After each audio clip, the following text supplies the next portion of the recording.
João capítulo 5, versículos 1 a 13, novo status em Cristo. Olá, meus queridos irmãos, estamos caminhando para o final da exposição bíblica da primeira carta do apóstolo João. É uma carta bastante prática que combate principalmente os falsos profetas. Se você ainda não se inscreveu no nosso canal, se inscreva, será um prazer tê-los nos acompanhando, ou tê-lo nos acompanhando.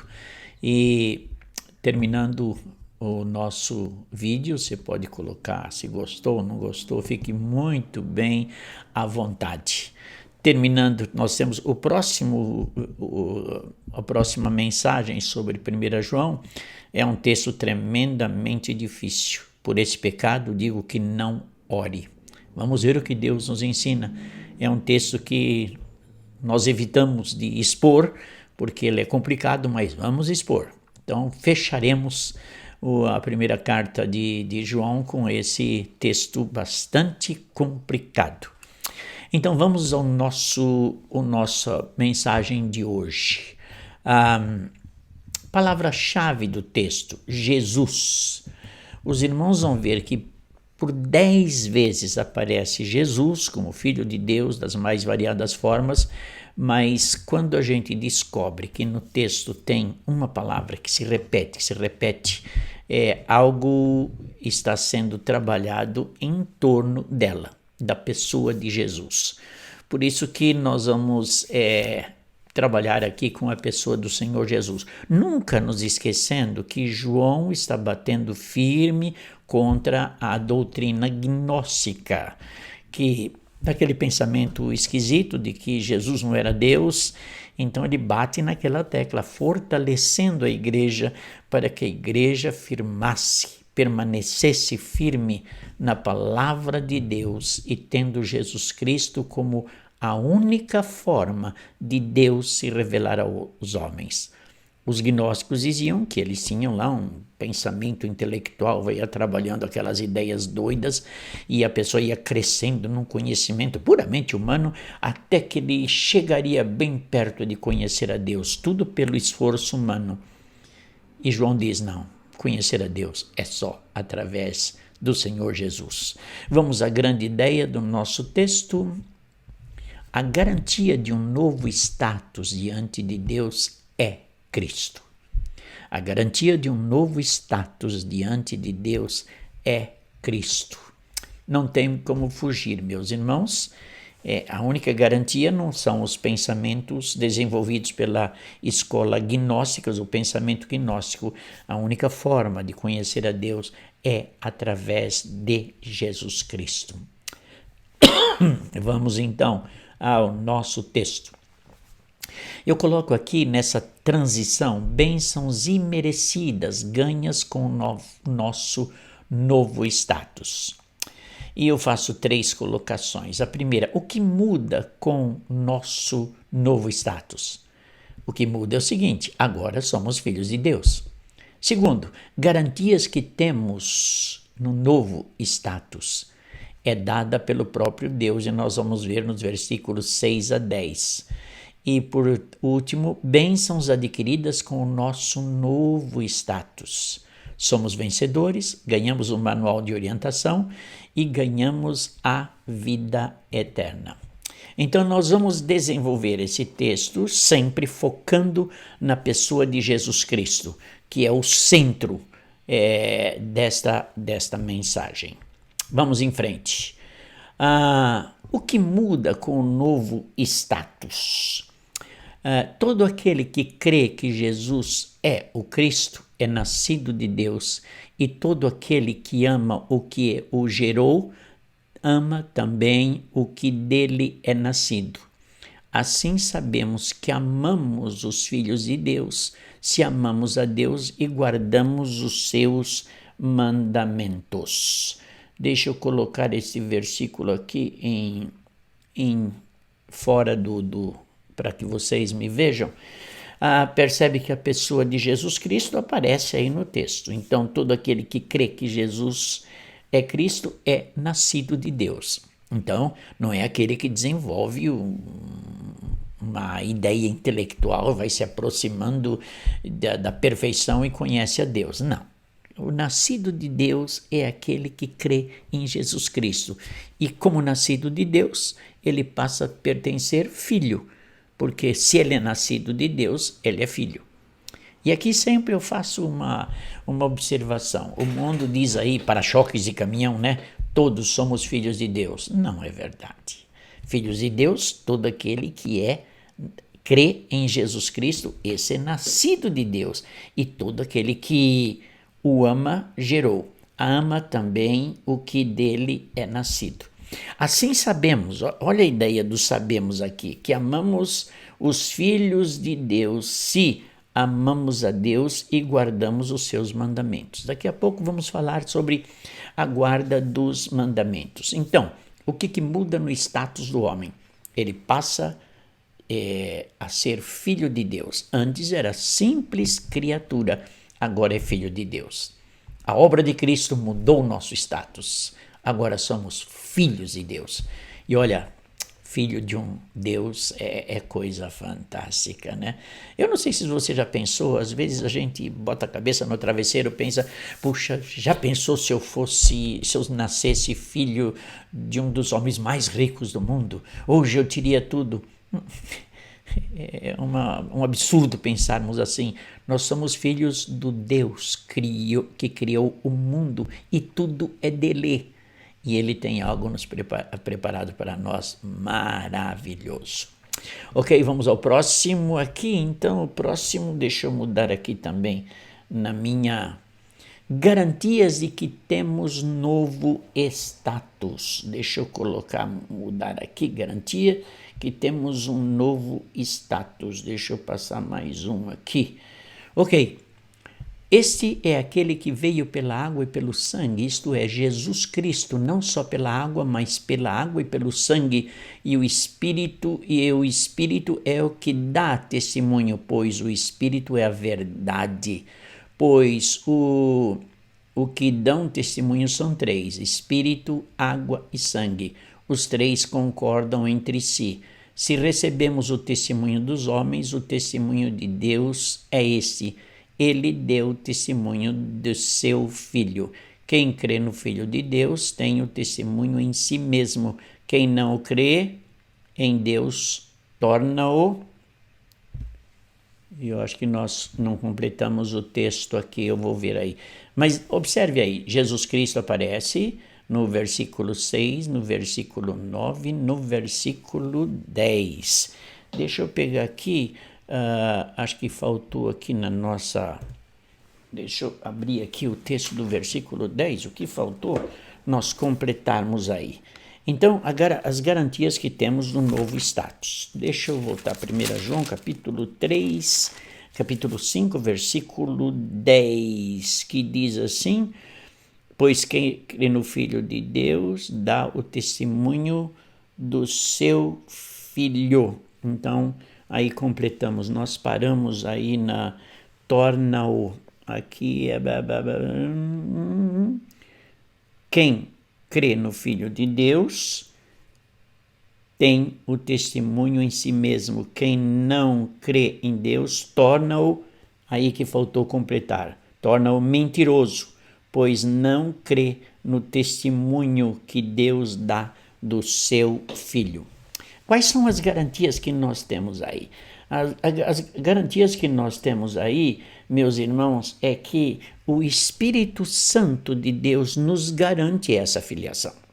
Porque quando ele vem fazer morada no nosso coração, através do convencimento do pecado, do juízo, da justiça, nós temos compreensão de que é realmente Deus que fez a obra. Esses versículos são complicados, fala do sangue, da água. A maioria dos teólogos creem que o sangue é aquele derramado na cruz e a água é quando ele foi batizado. Parece ser essa a melhor a melhor ideia do texto.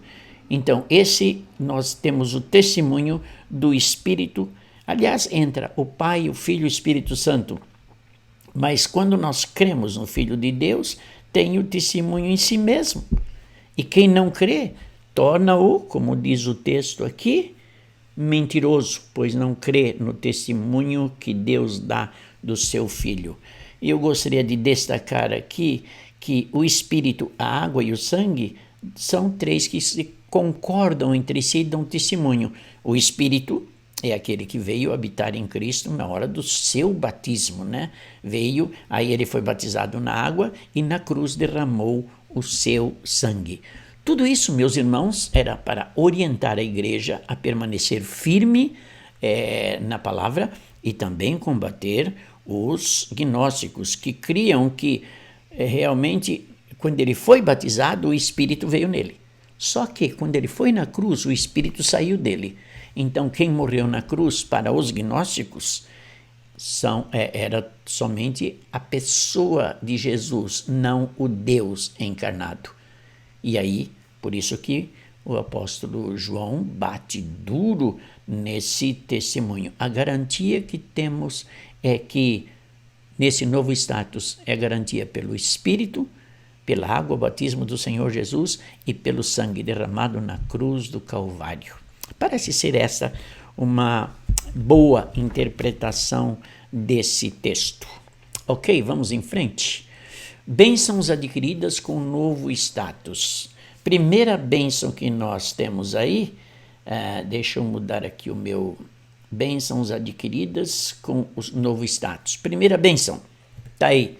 Somos vencedores, pois todo que é nascido de Deus vence o mundo. E esta é a vitória que vence o mundo, a nossa fé. Quem vence o mundo, senão aquele que crê em Jesus, que Jesus Cristo é o Filho de Deus? Mentiroso, pois não crê no testemunho que dá de seu Filho. Então, nós vemos aí nos versículos 4 e 5 que nós vencemos o mundo em Cristo Jesus, pela fé em Cristo Jesus, pela fé naquele que é o único capaz de nos dar vitória sobre o mundo. O mundo tem aí as suas artimanhas, o seu controle de tanta coisa, e o mundo, esse sistema mundo dominado por Satanás, ele quer nos destruir, ele quer nos derrotar. Mas em Cristo, e somente em Cristo, é que podemos vencer o mundo. Se não fosse Jesus Cristo, ou sem Cristo, ninguém consegue vencer o mundo. Por exemplo, se você olhar para uma pessoa incrédula, dominada pelo vício, dominada por tantas coisas nocivas desse mundo, ele não consegue vencer. Ele está prisioneiro do inimigo, ele é entregue a todo tipo de pecado e ele quer reagir, mas não consegue. A única forma de sermos vencedores é em Cristo Jesus, porque a vitória lá na cruz reflete em nós, que o aceitamos como único e suficiente Salvador. Nele nós vencemos o mundo e não há dúvida nenhuma disso. Mais uma nós temos aqui, vamos lá avançar um pouquinho. Segundo, ganhamos um manual de orientação. Olha aí, versículos 2, assim sabemos que amamos os filhos de Deus, se amamos a Deus e guardamos os seus mandamentos. Porque o amor de Deus está nisto, em guardarmos seus mandamentos. E os seus mandamentos não são um peso, é tranquilo, né? Então, a questão de amar a Deus está no fato de nós guardarmos os mandamentos de Deus. Deixa eu avançar aqui um pouquinho na minha colocação. Primeiro, vencedores, depois nós vamos em frente aqui, ganhamos um manual de orientação. Veja bem que esse manual de orientação é para os filhos de Deus, porque são os únicos capazes de guardar esses mandamentos. Que são os mandamentos? É a palavra de Deus. Quando guardamos os mandamentos de Deus, nós não erramos, nós acertamos. Por isso que Jesus disse aos saduceus: errais em não conhecer a palavra, em não conhecer os mandamentos. Eles erram. Agora, Nós que temos a pessoa de Jesus Cristo, o Espírito Santo habitando em nós, nós temos o manual do nosso fabricante, são os mandamentos de Deus. E em terceiro lugar, porque o amor de Deus está nisso, em guardarmos os seus mandamentos não são um peso. Que grande problema. Tem alguns mandamentos que são pesados, mas em Cristo eles não são pesados, porque eles batem contra a nossa vontade da carne, né? É impressionante. Eu sempre bato numa questão do divórcio. Eu sou um ferrenho defensor da família e sou um ferrenho odioso ao divórcio. O Senhor Jesus, o Deus próprio falou que odeia o divórcio. Agora, quando as pessoas caem, aceitam o divórcio, é porque aquele mandamento de não se divorciar seria um peso muito grande, o peso de suportar os seus cônjuges, o seu cônjuge, o peso de perdoar o seu cônjuge, seja lá qual for o pecado, é pesado. Mas quando nós obedecemos e guardamos os mandamentos, eles não são pesados. O Espírito Santo nos ajuda a carregá-lo. Vamos em frente para o nosso próximo aqui. Terceiro, ganhamos a vida eterna. Deixa eu mudar o meu aqui. Ganhamos a vida eterna. Diz assim a palavra de Deus. E o testemunho é este: Deus nos deu a vida eterna e essa vida está em seu Filho. Quem tem o Filho tem a vida. Quem não tem o Filho de Deus não tem a vida. Eu vos escrevo estas coisas, a vós que credes no nome do Filho de Deus, para que saibais que tendes a vida eterna. O apóstolo João está alertando a igreja. Estou escrevendo isso para vocês, para que vocês tenham certeza que vocês têm a vida eterna em Cristo Jesus. Os falsos profetas vão dizer que não, mas eu estou afirmando vocês que sim. Olha quantas vezes aparece o Filho de Deus, ou a pessoa de Jesus. No versículo 11, no versículo 12 aparecem 2 vezes, no versículo 13 aparece uma vez. Está recheado da pessoa de Jesus Cristo esse texto. Esse é o testemunho. Deus nos deu a vida eterna e esta vida está em Cristo Jesus. Por isso que o homem precisa buscar Cristo, porque em trazendo Cristo como seu único e suficiente Salvador, está contido no pacote, se assim podemos dizer, a vida eterna. A vida eterna. O versículo 12, quem tem o Filho tem a vida, quem não tem o Filho não tem a vida. É interessante, em 1 Coríntios, capítulo 12, capítulo 2, versículos 14 e 15, ali fala sobre o homem natural e o homem espiritual. O homem natural não tem essa vida, porém o homem espiritual tem essa vida em Cristo Jesus. Versículo 13, eu vos escrevo essas coisas para que credes no nome do Filho de Deus, para que saibais que tendes a vida eterna. Por isso, não creiam na doutrina dos gnósticos, não. Ali não tem vida eterna, ali não tem Jesus, ali tem algo puramente humano. É em Cristo Jesus que temos vida eterna. Que mensagem maravilhosa. Vamos em frente, e acho que agora nós temos a conclusão, a grande ideia. A garantia de um novo status diante de Deus é Cristo Jesus. É nele e tão somente nele. Hoje eu não escrevi as aplicações, mas eu colocaria assim para nós algumas aplicações bem rápidas. Onde temos vida eterna? Em Cristo e tão somente em Cristo. Mas o nosso viver deve refletir essa vida eterna que temos em Cristo Jesus. Porque a vida eterna será uma vida de perfeição. E a vida que estamos vivendo agora, mesmo com esse corpo imperfeito, precisa desenvolvermos uma luta muito grande de buscarmos sempre a perfeição como cidadãos da vida eterna, onde a perfeição será completa. Não devemos esquecer de guardar os mandamentos, mesmo que eles são penosos. O texto diz que eles não são penosos, mas nós os tornamos penosos pela nossa desobediência. Cuidado, faça o que Deus mandou fazer. E se é muito difícil, não se esqueça que Ele capacitou você, capacitou a mim com o Espírito Santo para que guardemos os seus mandamentos. porque nele nós temos vida eterna. E não se esqueça de louvar a Deus constantemente, que você ganhou a filiação dele sem merecer, sem ter algum merecimento. Agora você é filho do Rei. E nós, todos os filhos do Rei, vamos habitar eternamente com ele. Queridos, que Deus nos abençoe em mais esta gravação.